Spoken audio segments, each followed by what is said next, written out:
tonight, the world news from ITN with Alistair Burnett and Alistair Stewart. Stay with us.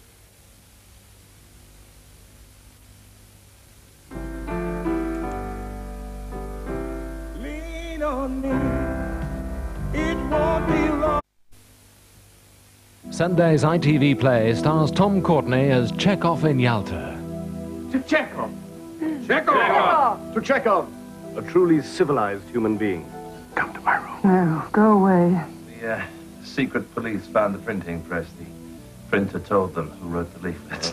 Your capacity for melodrama is boundless. Strifle! Only by your cold-blooded lecture. I intend to kill you, Nemirovich. Chekhov in Yalta. Drama Sunday at 9:30 on TVS.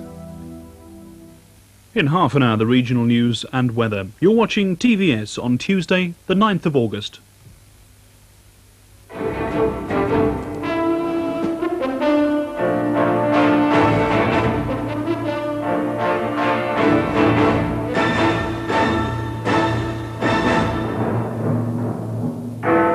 The nurses say the government has sabotaged their pay talks. Prince Andrew says we're not taking the baby to Australia. The government's trying to discourage bottle-feeding babies.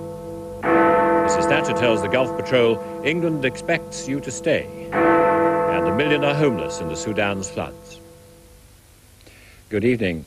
All 3 nursing unions have walked out of pay talks, and tonight one of them is threatening renewed industrial action. They've all accused the government of trying to sabotage their pay deal over regrading. The deal promised average increases of 15.3%. They now want urgent talks with the new Health Secretary, Mr. Kenneth Clarke. The Department of Health said tonight the regrading was being carried out according to both the letter and the spirit of the agreements.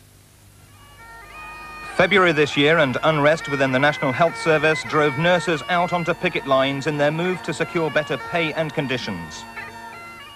In the spring, Health Secretary John Moore diffused the problems when he announced 15% pay rises and received rousing applause.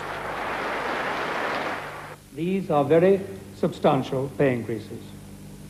Industrial action was called off as nurses returned to their jobs and awaited news of how much more they'd be better off. But soon it was realised that the complicated regrading system would benefit some, but not all. That's when discontent returned. The new regrading would have meant most senior nurses and sisters going to grades E up to H.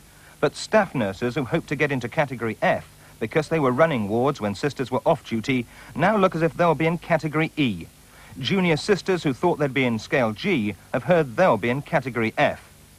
After today's talks collapsed, union officials accused the government of trying to sabotage their pay deal. We have told them quite strongly that we believe that the only areas now that we can go to is to the top. And we have been extremely concerned that the management side appear not to understand the complexities of a nurse's job. The anomalies can best be described with the cases of these 2 charge nurses. Chris Hart, the senior charge nurse at London's Maudsley Hospital, would be considerably better off on £12,000 a year. But Paula Morrison, who does not carry the title senior, would remain on £9,500. Under the new proposals, I'll be paid about £2,000 a year more than Paula, but in reality we'll still be doing the same work, or at least we'll be expected to. Mr. Kenneth Clarke, the new health minister, now faces his first real challenge, the threat of new industrial action. The unions, however, want to meet him urgently in the hope of winning him over. The regional health authorities are warning, though, that they've not been given enough cash to juggle the figures to please everyone.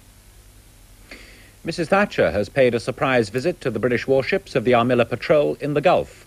She was helicoptered aboard a destroyer off Dubai on a stopover at the end of her tour of Australia and the Far East.